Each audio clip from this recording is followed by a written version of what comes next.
Hello and welcome to the Jose Ortiz podcast.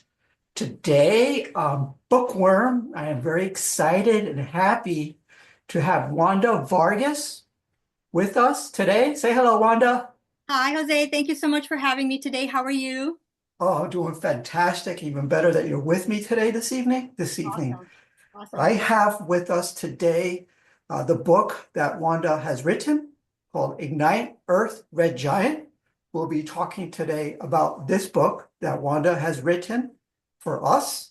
And Wanda, just to kind of get started, maybe you can share a little bit with us about yourself, your inspiration, and your passion as to writing.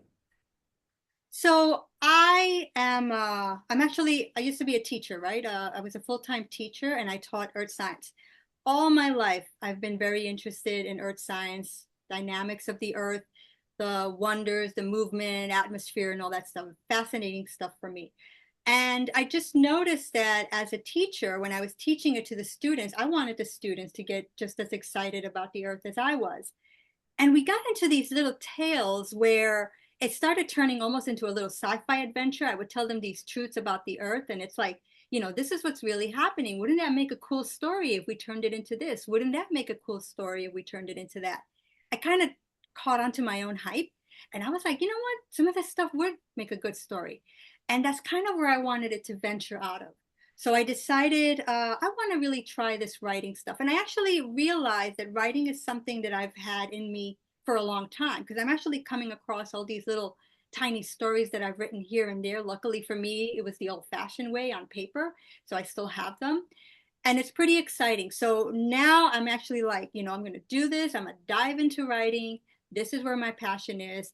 And I'm going to see it through. Oh, that's fantastic. Okay, great. It's, and you said you were a teacher. What did you teach? What's your background for teaching? And who did you So teach to?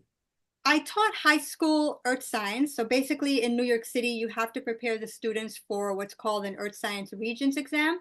It's a yearly exam. Oh, So I would teach the kids all about the earth and the processes that are occurring on the planet, and I would prepare them for the test. Now, yes, it was a course to prepare students for a test, but at the same time, the students were learning so many amazing things about the planet, and it was just my goal to engage them as much as I can so they can understand the world that they live in. oh, fantastic. Oh, that's so sweet that you taught to the kids. Geology, earth Yes, science. everything: So geology, atmosphere science, oceanography, everything that encompasses the physicalness of the planet and how all these processes are in motion. I covered them all with the students. and that's a perfect segue into Ignite because Ignite has all of that Mhm. and more. So let's talk about a little bit about Ignite Sure. and the gist of it, what's behind it. Let's talk about the sun. Let's talk about the geology. Let's talk about what I really liked is the geology of that was in the book. I like the earth science that was in the book. I also like the engineering aspect of the book. Maybe I know that's a lot, but maybe you could kind of put all of that together for us a little bit regarding the story. Okay, so I wanted it to do a science fiction novel that kind of dealt all the way into the future of our planet, which is getting up to the point of what would happen during the event when our sun goes red giant. So, what is a red giant, right? So, our sun is basically composed of hydrogen atoms, and it is basically collapsing under its own gravity, right? And in this collapse, those hydrogen atoms get fused together.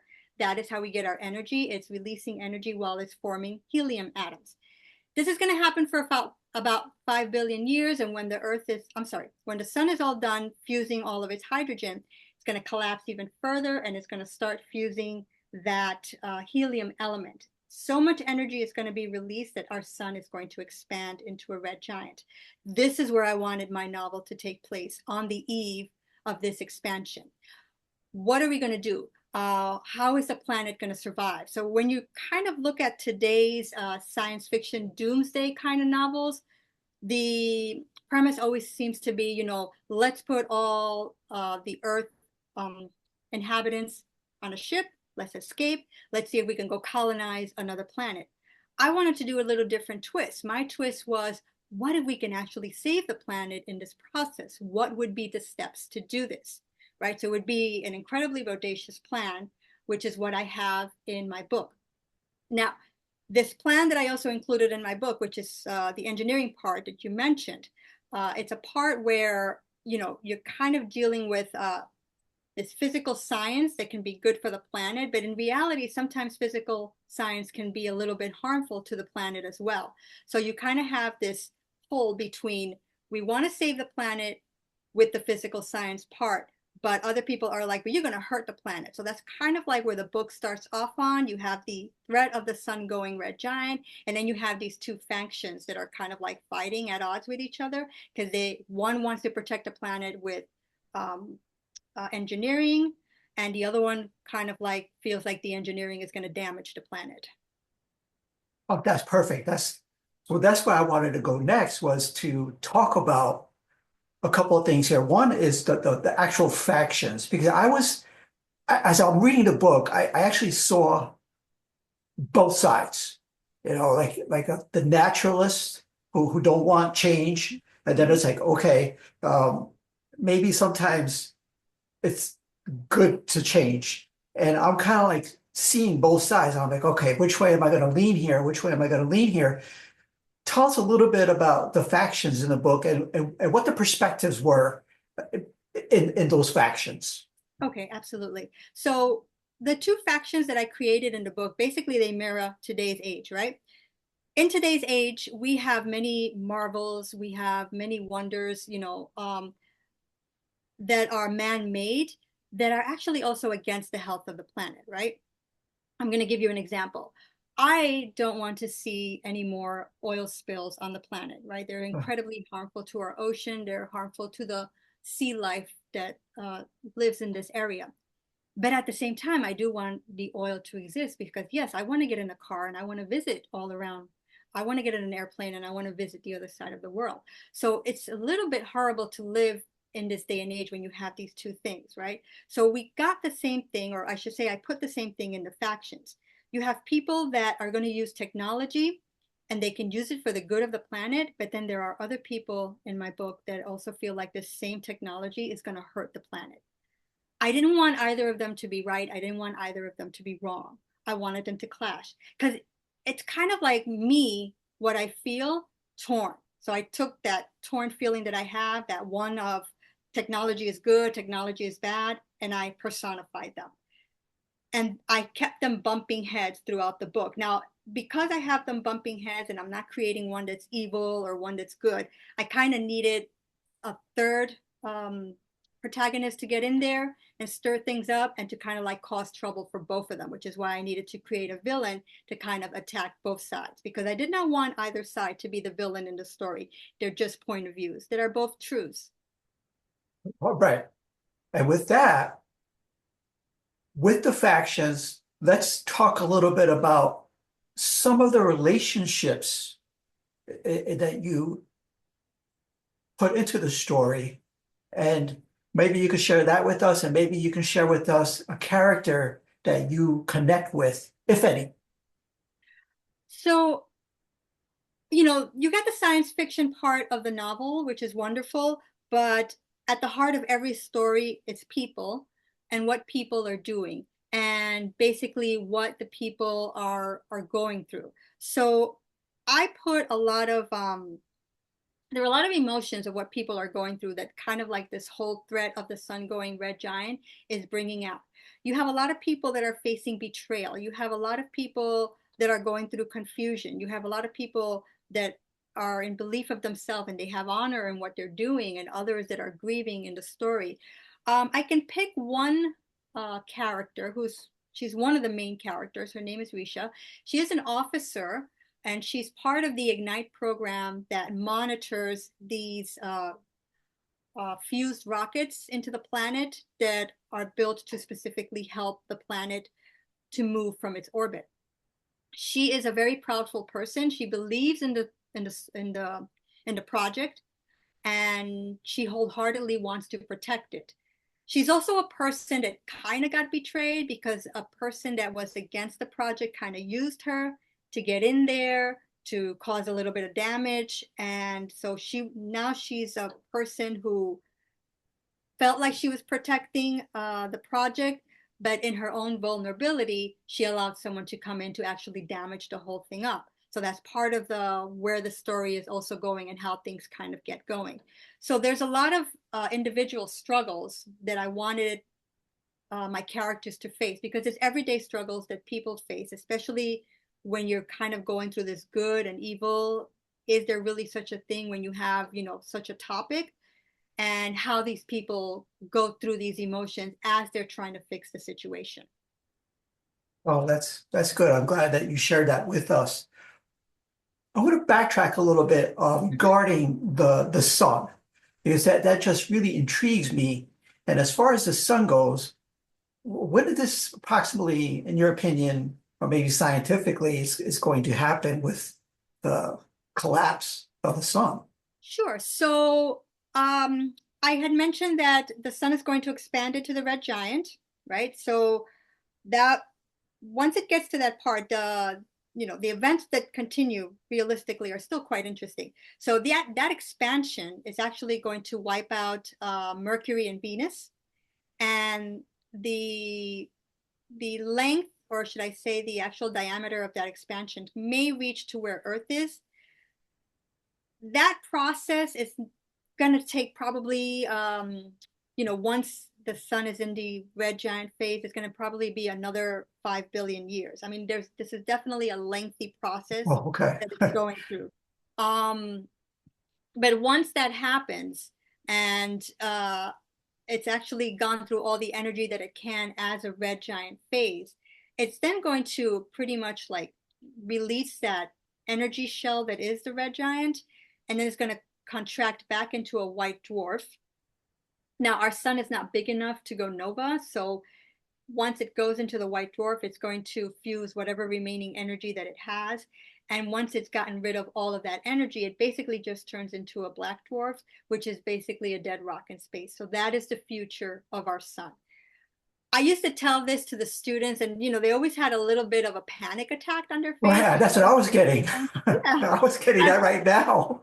yeah, because they But would be like, the sun is going to die and it's going to kill the planet. And I'm like, we got billions of years. Don't freak out. You still got homework due, so don't worry about it. So I always had to kind of like throw that in there. But and I mean, it's fascinating when you look at it, and it's a reminder of how much we are basically just like a whisper when you have the timeline of the Earth and the sun.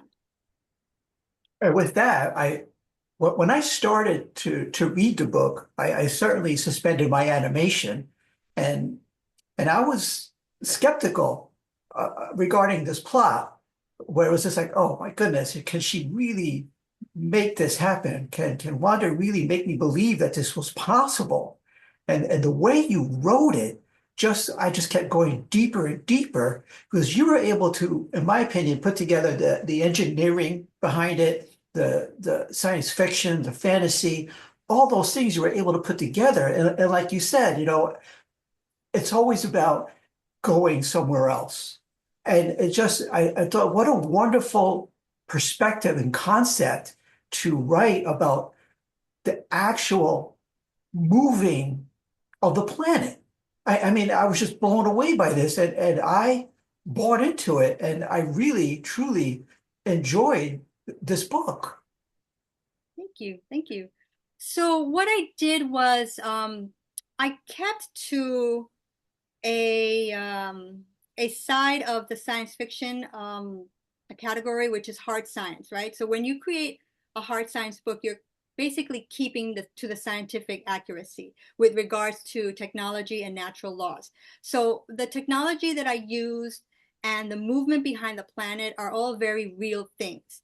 And I kept it real for a purpose because when it's real, it helps in the illusion of creating the part that's not real. So I purposefully used real rocket parts to describe, the physical rockets that were kind of like fused onto the planet. And I also kept to the very laws of Newton, an object in motion stays in motion. So I needed forces opposing each other. So if you have one rocket on one side of the Earth that's propelling the Earth, and I want to stop the Earth, then there needs to be an equal force on the opposite side that once it goes on, it can halt that the planet. It can kind of like cancel out that force. I wanted to keep as real to that as possible so that the illusion that the planet is actually moving away from its orbit could be bought by the reader and by me also. I'm a sci-fi person and I wanted it to be as realistic as possible. Yeah, I was wondering what genre this would fall into, and you would consider it hard science genre? This is definitely hard science. This is definitely keeping to the science and keeping it as accurate and as real. There are a lot of scientific, let me not say scientific, there's a lot of sci-fi movies out there that do not follow the hard science, which is totally fine, right? The Right. science they're using is not real, it's not, believable, but that doesn't mean it can't be entertaining. It's all a story and it's an illusion that's being sold and it works. Me, I wanted it to be as real as possible. So I tried to keep true to the science. I tried to keep true to the parts of a rocket. I tried to keep true to the physical movements of objects in space when I wrote this out and when I planned it out. One of the things for me, I'm not a smart guy, I'm not a scientific guy, I'm not earth science guy. Your gift was you were able to take this technical data, this hard science, and make it so it was easy for me to comprehend, to follow, and to enjoy throughout the process of the entire book. That's a gift that I feel that you have, that you were able to take this hard scientific data, munch it down where I was able to digest it. And that's what I just want to share that with you, that I think that was like, it was an entertaining read, and I didn't have to struggle getting through it. So much so that I was able to complete the book and enjoy it throughout the whole process. Awesome. That's exactly what I want to hear. And I appreciate that you said that because I'm going to tell you, when I started writing this book, I went a little overboard on the science. Like I really, really, really did my best to fully create the real rocket, like a NASA rocket. And I think my jargon was getting a little too technical. For me, it was fine, but I had to keep reminding myself, I'm not writing this book for me. I'm writing this book for an audience. And the audience, right? And the audience, is going to be of all different levels. Some people are going to scrutinize this and be like, oh, she maybe didn't get this part or that part. But there are some people that are going to be like, I'm not familiar with this at all, but it sounds believable. And in the end, that's the whole thing about creating a science fiction story, right? Is you want to make the illusion as credible as possible, because that is what science fiction is. It's all an illusion. A lot of the stuff that they're proposing is not true. Do we care? No, we don't, right? I'm a science fiction fan person myself. I'm willing to go with the story maker in, okay, I know this is not true, but I'm going to buy into what you're saying just so that I can move on and really get into the story. Okay, and that's a nice segue to the next aspect of what I wanted to talk about, which is some of the obstacles that you may have faced writing the book. Like it sounds like you were kind of struggling with, you know, digesting the material a little bit more for a broader audience. But maybe you can expand on a couple of other things that maybe an obstacle or something that you struggle with writing outside of that, and also some of the things that you enjoyed writing through the process, or maybe something that you learned as you were writing. Okay, so yeah, so that definitely was the hardest part was peeling back on the science. I got a little too technical on it, and I actually had created this world that had so many rockets, which was a little bit hard to keep tabs of, and I had to pull it back.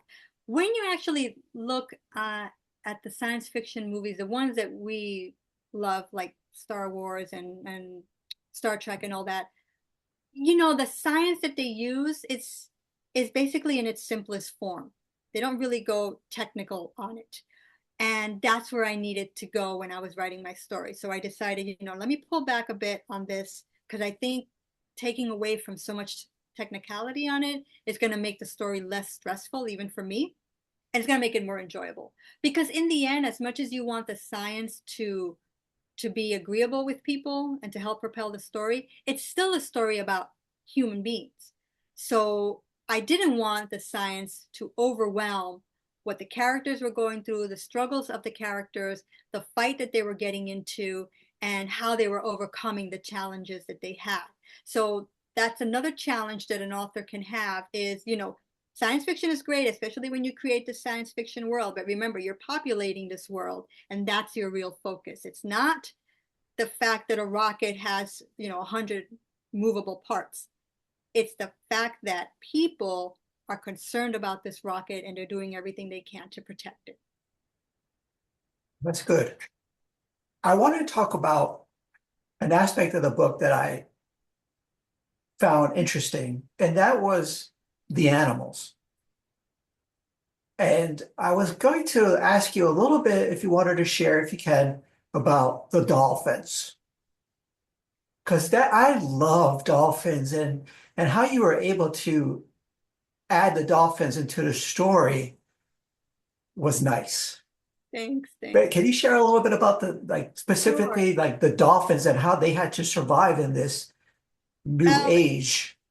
yeah, and I think it's kind of funny because without giving anything away, the dolphins actually play a right? They play a big part in how things actually turn out. So I actually so again, this is part of the hard science again, right? I need to keep it truthful.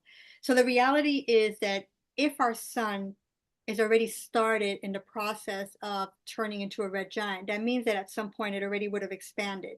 And if it's expanded, that means it's hotter. If it's hotter, that means our water is evaporating from the surface, right? So I needed to find a way to still protect the water in my story, so that not everything is still dried up, right? So it's things are still there.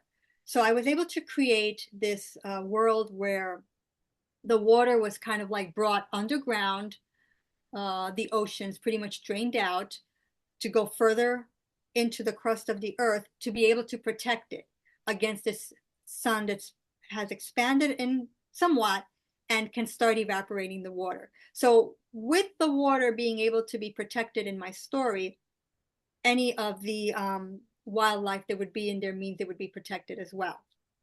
Why the dolphins? Because at that time, during my writing, I got caught up in an article that I was reading about. I'm drawing a blank on their names, but there actually are dolphins that are tiny. And I was like, wouldn't it be cool if I could just put these in my story? So I gave a different element where I had people going into these caves that exist, and they were environmentalists looking at the dolphins, looking at the environment, making sure everything is okay. And that's kind of like a driving part of the story as well. So you didn't expect that these dolphins were actually going to help in a certain situation. So that for me is just a typical love of the animal itself. And I was like, I need to just put more nature in this. I need to give them a voice. They're going to have an action role in this. And in my opinion, I think it's going to be pretty cool. It was pretty cool. I enjoyed the integration of just everything, the science, the nature, the humanistic relationships, all that. I mean, you did a wonderful job putting it all together in a story that was easy to read. I was able to follow through. It was just, I just really enjoyed it. I Oh, I I did. With that, let's talk a little bit about is there a call to action that you want to instill in the message in the book, if anything? you know what, there kind of is. I would say that the call to action would be the technological advancements that we have, right? They are wonderful. This is the age that we live in. Uh, but they have to be in favor with the planet. We cannot create things that are not aligned with the health of the planet. the planet provides everything we need for our survival and also for our enjoyment, right? We can't just be users and takers and then leave a scarred Earth. We need to be caretakers. We have one planet, and this is the only planet we have. We need to take care of it. We need to be responsible for it. It's incredible how many people do not see the connection of how a person here, for example, I live in New York City, a person can dump a plastic bottle in the street, it'll get washed up in the drains, and that same plastic bottle is going to end up in the shores of Hawaii. We're all interconnected. We have to protect the planet. We have to clean the planet. Many laws, environmental laws, and actions are in place, but we can do so much more individually. If each individual person would just take their responsibility of recycling their plastic, of making sure there's no trash on the floor so that none of it gets into the water. Each individual person, we all do this on our own. All of us combined together, we can sustain the health of the planet for many, many years to come. Oh, that's a wonderful way, I believe, to end this for right now. I mean, you just took my breath away. I mean, what a fantastic, and I'm with you. I agree with you. I feel there's a lot more that we can do. I know that, and we have to be stewards Exactly. of the environment that nurtures us and provides for us in every way, shape, and form. And I think that was a wonderful way to end this. And I just would like to complete this by, if you can share with us a little bit about where we can maybe find your book and maybe where we can connect with you a little bit as far as, social media or anything that you would like to share with us before we close this meeting. Sure, great, thank you. So my book can be found on Amazon.com, and it can also be found in BarnesandNoble.com. I am currently an independent author, so do not have them, unfortunately, available in actual stores. That's something that I'm kind of working on, and it's a little slow going, but I'm still working on it. So right now they are available. You can purchase a physical book. It would just have to be from Amazon or the actual Barnes and Noble website. It's also available as an ebook. I do have it exclusively on Amazon Kindle Unlimited. So that if you subscribe to Kindle Unlimited, you actually have access to the book for free. I did this because I really want to get the book out there more than anything. It's not about me making any profits or anything like that. I have the book at an affordable, very affordable price, actually. When you look at other prices of books, I keep the prices low.